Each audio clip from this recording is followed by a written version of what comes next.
Topic എന്ന് പറയുന്നത് introduction to software engineering ആണ്. അപ്പോൾ എന്താണ് ശരിക്കും ഒരു സോഫ്റ്റ്വെയർ എന്ന് പറഞ്ഞാൽ? നമുക്കറിയാം സോഫ്റ്റ്വെയർ ഉണ്ട്, ഹാർഡ്വെയർ ഉണ്ട് അല്ലേ. ഹാർഡ്വെയർ എന്ന് പറഞ്ഞാൽ എന്താ, മാനുഫാക്ചർ ചെയ്തെടുക്കുന്നതിനാണ് നമ്മൾ ഹാർഡ്വെയർ എന്ന് പറഞ്ഞത്. ഇപ്പോൾ ഹാർഡ് ഡിസ്കൊക്കെ ഹാർഡ്വെയർസാണ്. അത് നമ്മളെന്താ പല ലെയേഴ്സ് ഓഫ് പ്രോസസ്സുകൾ വഴി നമ്മൾ എന്ത് ചെയ്യുക, ഡെവലപ്പ് ചെയ്തെടുക്കുന്ന, കുറേ വർഷങ്ങൾ കൊണ്ട് ഡെവലപ്പ് ചെയ്തെടുക്കുന്ന ഒരു ഇതാണ് ഹാർഡ്വെയർ എന്ന് പറഞ്ഞാൽ. പക്ഷേ സോഫ്റ്റ്വെയർ എന്ന് പറഞ്ഞാൽ എന്താ, ജസ്റ്റ് ഒരു കോഡിംഗ് ആണ്. ഒരു 3-4 പ്രോഗ്രാം ലൈൻസ് വെച്ച് നമുക്ക് ജനറേറ്റ് ചെയ്തെടുക്കാൻ പറ്റുന്ന അതിനെയാണ് നമ്മൾ സോഫ്റ്റ്വെയർ കോഡിംഗ് എന്ന് പറയുന്നത്. നമുക്ക് എപ്പോൾ വേണമെങ്കിലും മാറ്റാം, ചേഞ്ച് ചെയ്യാം, നമുക്ക് എന്തെങ്കിലും മെയിൻ്റെനൻസ് ചെയ്യണമെങ്കിൽ ചെയ്യാം. അതാണ് സോഫ്റ്റ്വെയർ എന്ന് പറയുന്നത്. അപ്പോൾ അത് സോഫ്റ്റ്വെയർ ഉണ്ടാക്കുന്നതിനെയാണ് നമ്മൾ എന്ത് പറയുന്നത്, എഞ്ചിനീയറിംഗ് എന്ന് പറയുന്നത്. സോഫ്റ്റ്വെയർ ഉണ്ടാക്കുന്നത് മീൻസ് എന്താണ് സോഫ്റ്റ്വെയർ എഞ്ചിനീയറിംഗ് എന്ന് പറഞ്ഞു കഴിഞ്ഞാൽ അത് ക്രിയേറ്റ് ചെയ്യുന്നതിനെയാണ് നമ്മൾ എന്ത് ചെയ്യുന്നത്, എഞ്ചിനീയറിംഗ് എന്ന് പറയുന്നത്. ഇതാണ് ഒരു സോഫ്റ്റ്വെയർ എഞ്ചിനീയറിംഗ് എന്ന് ഉദ്ദേശിക്കുന്നത്. ഇനി അതിൻ്റെ ഡെഫിനിഷൻ നോക്കാം. The IEEE definition of software engineering is that it is the application of a systematic, disciplined, quantifiable approach to the development, operation and maintenance of software. That is application of engineering to software. അതായത് ഇതൊരു സിസ്റ്റമാറ്റിക്കും വളരെ disciplined ആയിട്ടും quantifiable ആയിട്ടുള്ള അപ്രോച്ചാണ്. എന്തിനു വേണ്ടിയിട്ടാണ്? For the developments and operation maintenance of a software. അതിനെയാണ് നമ്മൾ software engineering എന്ന് പറയുന്നത്. കുറേ സിസ്റ്റമാറ്റിക് ആയിട്ടുള്ള കുറേ റൂൾസുകളൊക്കെ ഫോളോ ചെയ്തുകൊണ്ട് നമ്മൾ ക്രിയേറ്റ് ചെയ്യുന്നൊരു കോഡ് അല്ലേ.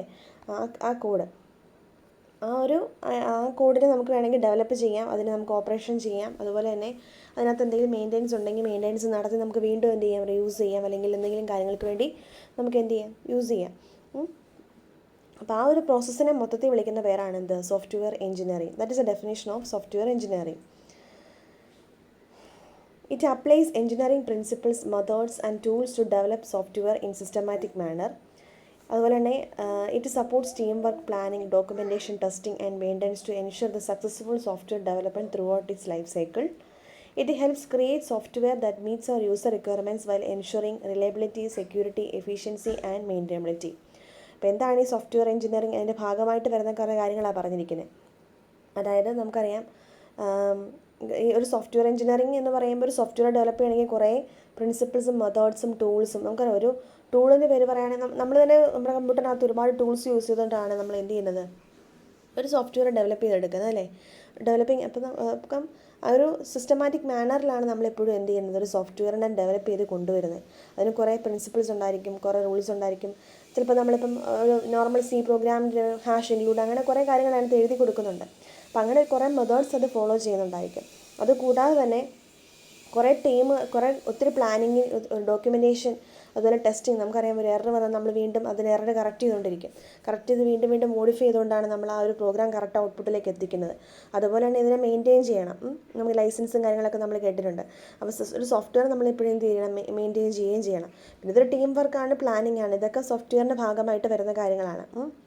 അപ്പം ഇത്രയും പോർഷൻസ് ഉണ്ടെങ്കിൽ, അതായത് ഒരു ടീം വർക്കും പ്ലാനിങ്ങും ഡോക്യുമെൻറ്റേഷനും ടെസ്റ്റിങ്ങും മെയിൻ്റെനൻസൊക്കെ ഉണ്ടെങ്കിൽ നമുക്കൊരു സക്സസ്ഫുൾ സോഫ്റ്റ്വെയർ ഡെവലപ്മെൻറ്റ് ഉണ്ടെന്ന് നമുക്ക് പറയാൻ പറ്റും. അതുപോലെ തന്നെ it helps to create a software that meets user requirement while ensuring reliability, security, efficiency and maintainability. അതായത് ശരിക്കും നമ്മൾ എന്തിനു വേണ്ടിയാണ് ഒരു സോഫ്റ്റ്വെയർ ഉണ്ടാക്കുന്നത്? ഒരു ആപ്ലിക്കേഷന് വേണ്ടിയിട്ട് എപ്പോഴും അല്ലേ. ഒരു ടോയ് ഓടിക്കാൻ വേണ്ടിയിട്ടോ, അല്ലെങ്കിൽ ലൈറ്റ് ബ്ലിങ്ക് ചെയ്യാൻ വേണ്ടിയിട്ടോ, അല്ലെങ്കിൽ ഒരു വലിയ പ്രോസസ്സ്, ഒരു വാഷിംഗ് മെഷീനകത്ത് പ്രോഗ്രാമിംഗ് യൂസ് ചെയ്യുന്നുണ്ട്, അല്ലെങ്കിൽ എന്തെങ്കിലും ഒരു ആപ്പ് ഡെവലപ്മെൻറ്റ്സിനായി നമ്മളതിന് എന്തെങ്കിലും ഒരു എൻ്റെ റിക്വയർമെൻറ്റ് അനുസരിച്ച് ഞാൻ ഡെവലപ്പ് ചെയ്തെടുക്കുന്നതാണ് എന്ത്, ഒരു സോഫ്റ്റ്വെയർ എന്ന് പറഞ്ഞു കഴിഞ്ഞാൽ. അപ്പം ഞാനതിൻ്റെ എന്ത് ചെയ്യുക, അതിൻ്റെ റിലയബിലിറ്റിയും സെക്യൂരിറ്റിയും എഫിഷ്യൻസിയും മെയിൻറ്റെയിനബിലിറ്റിയൊക്കെ നമ്മൾ നോക്കിക്കൊണ്ടായിരിക്കും എപ്പോഴും ചെയ്യുന്നത്. ഓക്കെ, ഇനി നേച്ചർ ഓഫ് സോഫ്റ്റ്വെയർ. എന്താണ് നേച്ചർ ഓഫ് സോഫ്റ്റ്വെയർ? നമ്മുടെ 2 ടെക്സ്റ്റ് ബുക്ക് ഉണ്ടല്ലോ, റോജർ പ്രസ്മാൻ്റെ ടെക്സ്റ്റ് ബുക്കും ഐമാൻ സോമർമാൻ ടെക്സ്റ്റ് ബുക്ക് കൂടെ റെഫർ ചെയ്യുകയാണെങ്കിൽ അതിനകത്തൂടെ പറഞ്ഞിരിക്കുന്നത് ഇങ്ങനെയാണ്. ഒരു സോഫ്റ്റ്വെയർ എന്ന് പറഞ്ഞാൽ എന്താണ്, അതിൻ്റെ നേച്ചർ എന്ന് പറഞ്ഞു കഴിഞ്ഞാൽ ഞാൻ ഓൾറെഡി പറഞ്ഞു, സോഫ്റ്റ്വെയർ എന്ന് പറയുന്നത് നമ്മൾ ഡെവലപ്പ് ചെയ്തെടുക്കുന്നതാണ്, അത് മാനുഫാക്ചർഡ് അല്ല അല്ലേ. അതാണ് ഒന്നാമത്തെ എൻ്റെ പ്രത്യേകത, ഡെവലപ്ഡ് ആണ്. Okay, software development is a design activity. Once a design is complete, duplication is just copy. നമുക്കത് നമ്മൾ ഡിസൈൻ ചെയ്തെടുക്കുന്നതിനാണ് സോഫ്റ്റ്വെയർ എന്ന് പറയുന്നത് അല്ലേ. The cost is concentrated in engineering, not manufacturing. Quality cannot be improved by production process. അതായത് ഒരു hardware ആണെങ്കിൽ നമ്മൾ എന്ത് ചെയ്യണം, മാനുഫാക്ചർ ചെയ്തെടുക്കുന്നതുകൊണ്ട് നമുക്കതിൻ്റെ ക്വാളിറ്റിയൊക്കെ നോക്കാം. പക്ഷേ നമ്മൾ സോഫ്റ്റ്വെയർ പ്രൊഡക്ഷൻ അല്ലേ. സോഫ്റ്റ്വെയർ എന്ന് പറഞ്ഞാൽ എന്താ, നമ്മൾ ഡെവലപ്പ് ചെയ്തെടുക്കുകയാണ് കുറേ കോഡിങ് ഉപയോഗിച്ചുകൊണ്ട് അല്ലേ. ഓക്കെ, അതാണ് ഒന്നാമത്തെ കാര്യം. രണ്ടാമത്തെ കാര്യം, അതിന് it does not wear out എന്ന് വെച്ചാൽ ഒരു തേയ്മാനം സംഭവിക്കുന്നില്ല. സാധാരണ എന്താ പറയുന്നത്, ഒരു ഹാർഡ്വെയർ ആയിട്ടുള്ള സാധനങ്ങളാണെങ്കിൽ കുറേ നാൾ ഉപയോഗിച്ച് കഴിയുമ്പോൾ വിയർ ആൻഡ് ടിയർ ഉണ്ടാവും അല്ലേ, തേയ്മാനം ഉണ്ടാവും. പക്ഷേ സോഫ്റ്റ്വെയറിന് അങ്ങനെ ഒരു കേസ് ഉണ്ടോ? ഇല്ല. സോഫ്റ്റ്വെയർ എന്ന് പറഞ്ഞു കഴിഞ്ഞാൽ അത് ഫോളോ ചെയ്യുന്നൊരു ബാറ്റപ്പ് കർവാണ് for failures due to physical wear and tear.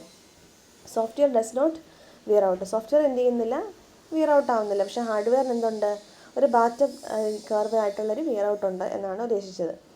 Okay, നമുക്ക് software failures are due to design defects or ഒരു സോഫ്റ്റ്വെയറിനകത്ത് ഫെയിലർ ഉണ്ടാകുന്ന എപ്പോഴെങ്ങനെയാണ്, ഒരു ബഗ് വരുമ്പോൾ എന്തെങ്കിലുമൊക്കെ ഡിഫക്റ്റ് ചിലപ്പോൾ ഉണ്ടാവും. അപ്ഡേഷൻസ് ഒന്നും പ്രോപ്പറായിട്ട് പോയില്ലെങ്കിലൊക്കെ എന്ത് ചെയ്യും, നമുക്ക് ആ സോഫ്റ്റ്വെയർ എന്ത് ചെയ്യത്തില്ല, പിന്നീട് യൂസ് ചെയ്യാൻ പറ്റത്തില്ല എന്ന് വരാം. അപ്പോൾ നമ്മൾ പ്രോപ്പറായിട്ടുള്ള മെയിൻ്റെനൻസ് കൊടുത്താലേ നമുക്ക് സോഫ്റ്റ്വെയർ ആണല്ലോ മുന്നോട്ട് എന്ത് ചെയ്യാൻ പറ്റുള്ളൂ, ഉപയോഗിക്കാൻ പറ്റുള്ളൂ അല്ലേ. Failure rate remains constant unless there is A change or update ഒന്നും കൊടുത്തിട്ടില്ലെങ്കിൽ നമുക്ക് ആ സോഫ്റ്റ്വെയർ എന്ത് ചെയ്യത്തില്ല, റീയൂസബിൾ അല്ല. ഒരു ബഗ് ഉണ്ടായാൽ ബഗിന് നമ്മൾ എന്ത് ചെയ്യണം, ഫിക്സ് ചെയ്യണം.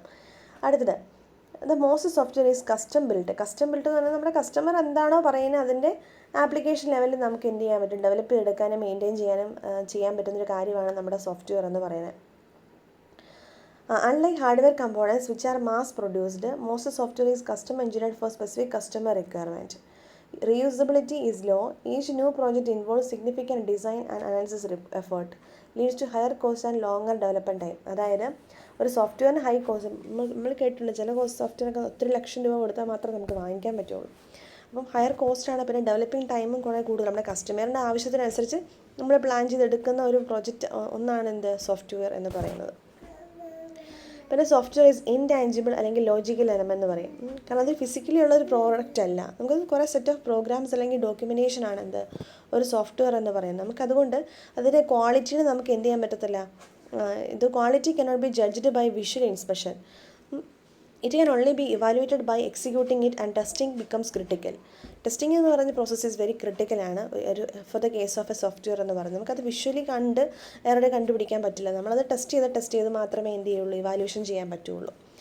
അടുത്തെന്ന് പറഞ്ഞാൽ it is a flexible and complex. Software can be easily changed compared to hardware, but it is flexibility leads to complexity. Software can be easily changed compared to ഹാർഡ്വെയറിനെ വെച്ച് നോക്കുമ്പോൾ നമുക്ക് പെട്ടെന്ന് എത്ര വേണമെങ്കിലും കോഡിങ് എന്തെങ്കിലും ചെയ്യാം. വലിയ വലിയ ആപ്ലിക്കേഷൻസ് ആണെങ്കിൽ സോഫ്റ്റ്വെയർ എന്താണ്, കുറേ കോംപ്ലെക്സ് ആയിട്ട് മാറുകയാണ് ചെയ്യുന്നത്. അപ്പോൾ ഇതാണ് ഒരു നേച്ചർ ഓഫ് എ സോഫ്റ്റ്വെയർ എന്ന് പറയുന്നത്. ഓക്കെ, ഇനി next is A scope of software engineering.